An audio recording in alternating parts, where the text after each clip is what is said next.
Okay, so we're going to have a look now through these parallel lines past papers. These are the properties we're going to be using, in addition to maybe some of the ones on straight lines and parallel lines from yesterday's work, which was these things here. Okay, so we'll certainly be using the vertically opposite. We'll certainly be using angles in the triangle at 180, in addition to the alternate, corresponding, and interior. Now, it's really difficult when looking at your Google Slides work to help you when you go wrong, because you really need to be scribbling angles into diagrams. So it's going to be easier for you to mark this work yourselves by watching what I do on the video. Okie doke. So, question 1. So these are all taken off GCSE past papers. So we can see we've got one pair of parallel lines, two traversals, we've got that one there and that one there. Bearing in mind what I've mentioned in the past, which is it tends to be, not exclusively, but it tends to be that it works alphabetical. So the easiest one to find is going to be angle X, followed by angle Y. So I'm looking at my three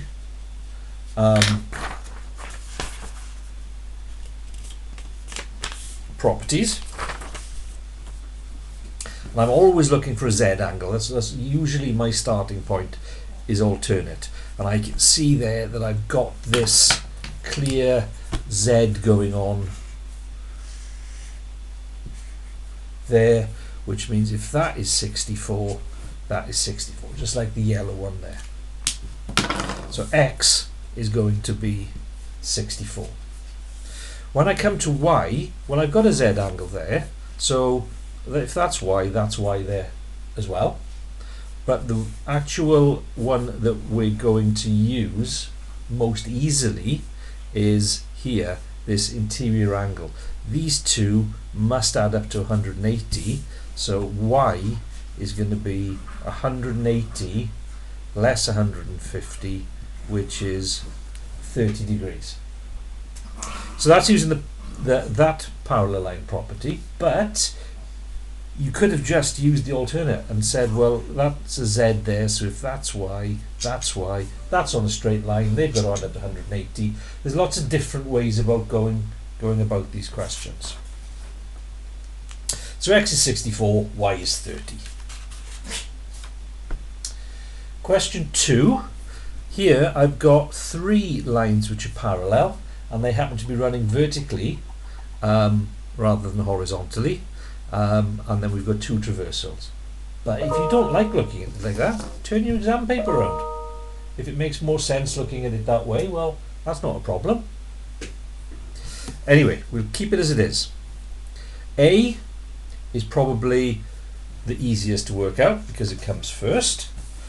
What we're looking at there is vertically opposite angles. We've got two lines which are intersecting, which means that one is opposite that one, so A is 70 degrees. So I'm going to write that in. I know that that one is 70. Now B, what I've got here is this pair of parallel lines, and it's similar to this property, corresponding angles. Basically, that angle there is in the same position on that line as angle A is on that line. So they're the sort of F angles. So angle A is equal to angle B. And although you can't measure this because it's not drawn to scale, they look about the same. Alright, so angle A is 70, angle B is going to be 72. Because they correspond. They're in the same position on the traversal crossing the parallel line. So I now know that angle B is 70. Now to work out angle C, what I've got here is a triangle.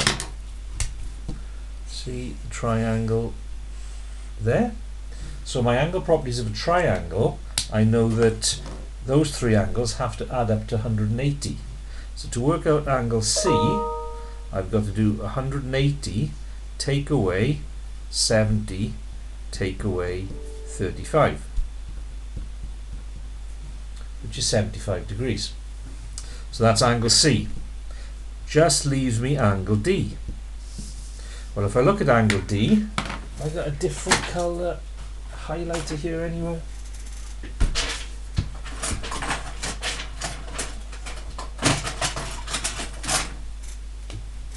Angle D is my Z. So angle D is the same as that angle, which is 35 degrees. So there you go, that's question 2.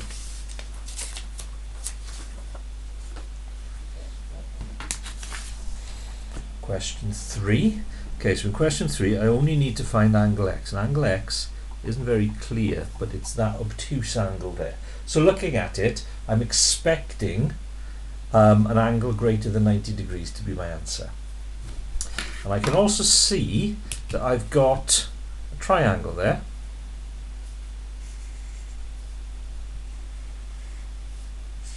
So if I can work out 2 of the angles in the triangle, I can work out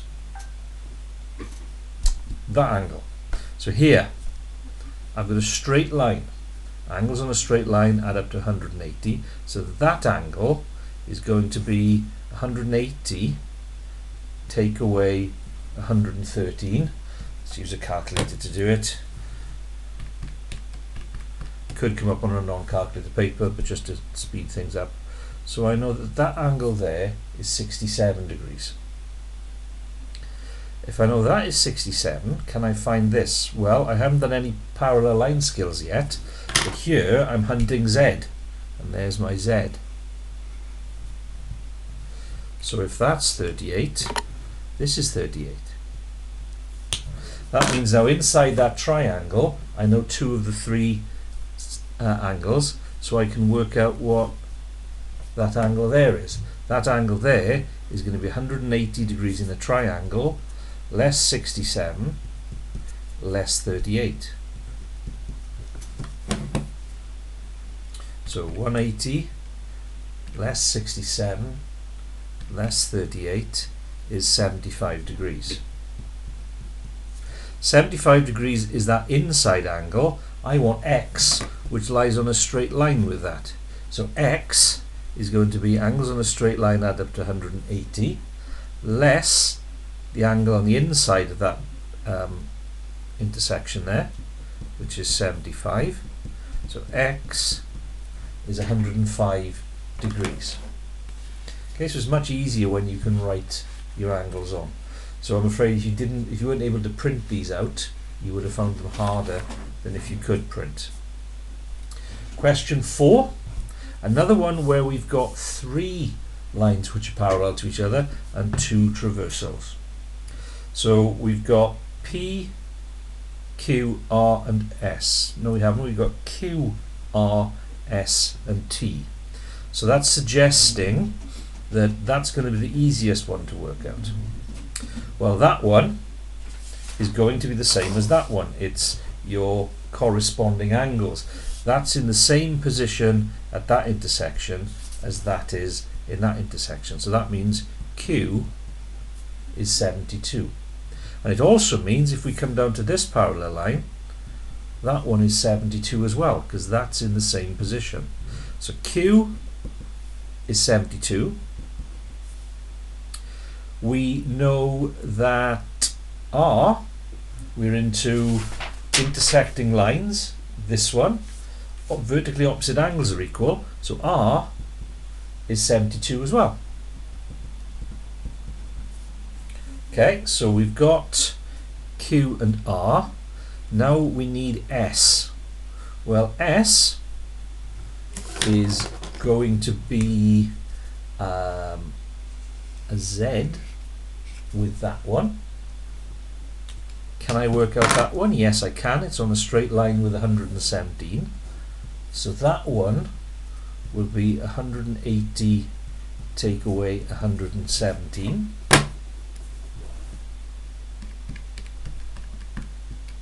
which is 63. And if that's 63, S is 63.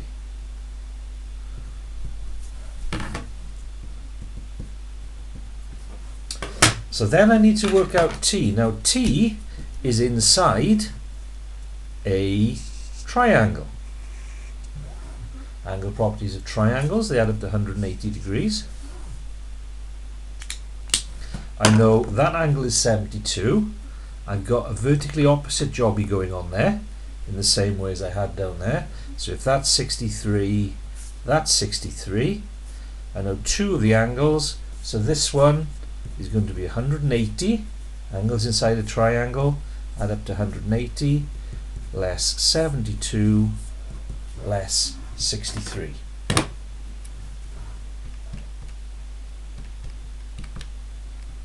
.45 degrees. So T equals 45.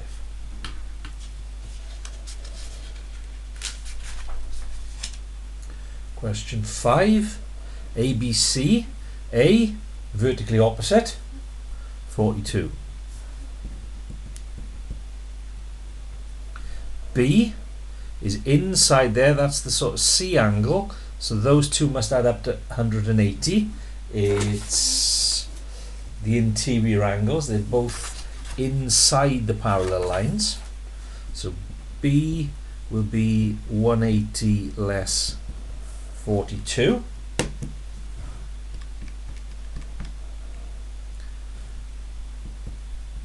If you can hear snoring, it's the pug that I'm sending to sleep, which I usually do to you lot. So B is 138. Then my C, okay, so here's my Z. That C there is going to be the same as that angle there, which lies on a straight line with 138. Okay, there's the straight line. So that and that add up to 180.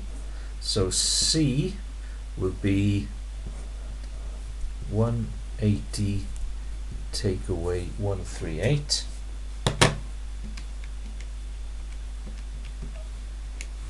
.42. So if that's 42, that's 42 as well.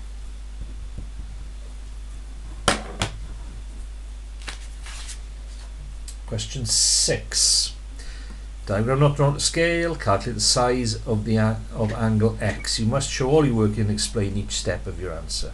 Well, you can show your workings by scribbling all over your diagram. It doesn't have to be in the box. So that angle is 126. That's 58. And I want to work out what X is. So what have I got going on here? I have got a triangle.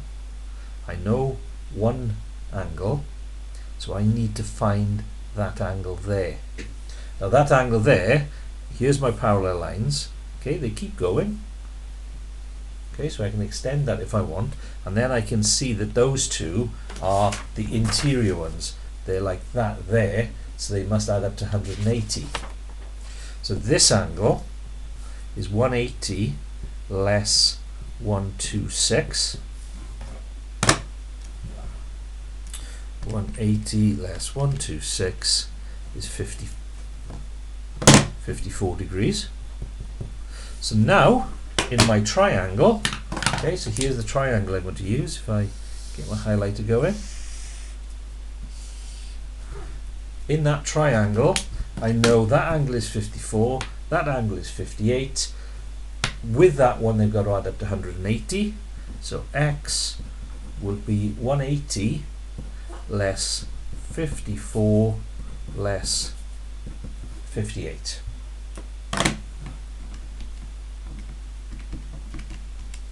.68 degrees. Question 7. ABCD is a straight line. ABCD, so that's a straight line. EF is parallel to AD. EF is parallel. Oh, look, I can see even before I go any further that I got my Z set up there. So if that's 76, I'm going in there. I haven't even worked out what the question is yet. EF is parallel to AD. BE is equal to BC. Oh, I've got an isosceles triangle. So if that's 76, so is that. Calculate the angle X.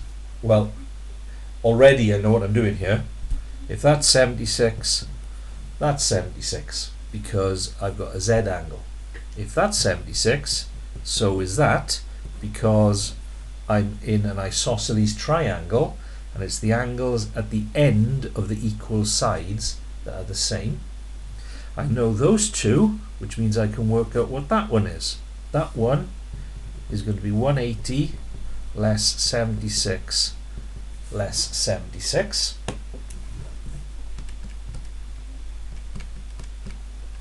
Which is 28. So I know that the angle inside the triangle is 28. I know that that lies on a straight line. So X and that must add up to 180. So X would be 180 less 28, 152 degrees. And then the final question, which is an insane question, taken off a numeracy paper, grade C question. So the numeracy, they tried to give you context. So Yosef has a piece of wallpaper. There's the wallpaper. He wants to draw some of the leaves to create a different design to screen print. He draws lines on the wallpaper. Some of the lines are parallel. He measures 4 angles and needs to calculate 4 more. Find the size of each of the angles A, B, C and D.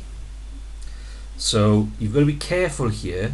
They've been really horrible, and I've got that pair of parallel lines, and that line there isn't parallel to it because it doesn't have an arrow on it.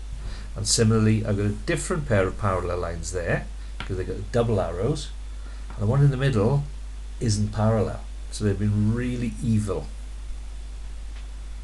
A should be the easiest to find, and if I turn it that way, you can see I've got the interior angles between a pair of parallel, so those two have to add up to 180. So A is 180 less 125. 55 degrees. So A is 55. Now then, B. So for B, what I'm looking at here is I've got a pair of parallels here, and those correspond. They're in the same position on both. They're like that one there. Okay, so like those D's there. So B is equal to 76.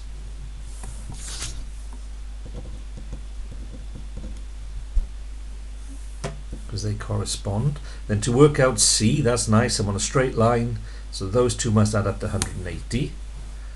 So C will be 180 less 76. 104. And then D. Now then, D. Right, this is wicked, okay?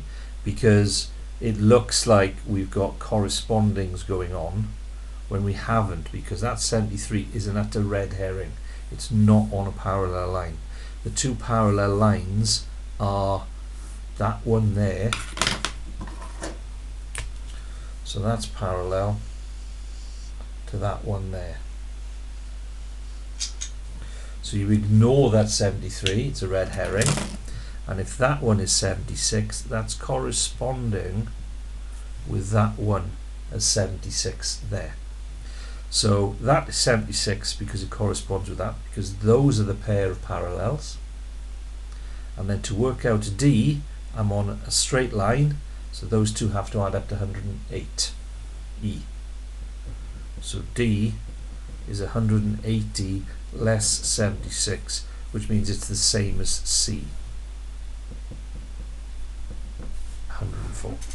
So that's a really horrible one to finish because it's it's not only just testing your understanding, but is introducing confusion in the lines as well. So hopefully you won't get one as horrible as that, but hopefully you've got lots of the other ones right, or you've been able to follow what I've done and it makes more sense now. So that's it. Have a great weekend. More angles work on Monday when we look at polygons. Have a good weekend.